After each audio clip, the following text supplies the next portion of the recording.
kuhan dito ay ito naman yung super ano eh. Oh. Sir, ano pong nangyari, sir?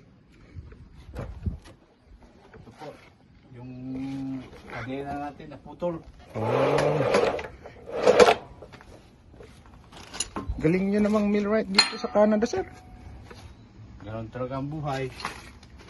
Ibig sabihin, weather lang. Oo. Kahit maruming trabaho, basta malinis na pera ang darating, okay lang. Oo. Huwag nga. Kaya nga,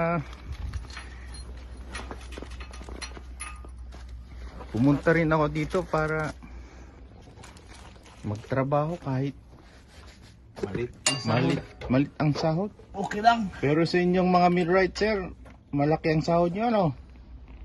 Abot siguro kayo ng mga 40. Hindi lang po. 50? Parang ganon. Asus. Tapos pag overtime, isa't kalahati. 50, 75. Laki naman, sir. Ganda pa ng boots nyo, oh. Timberland. Yun lang. Ang mahal yan, boss. 11,000 lang naman sa Pinas. Kaliga. Ano yan, sir? Yung ano, adjustable. Vice grip yan, sir? Script, opo. Galing naman.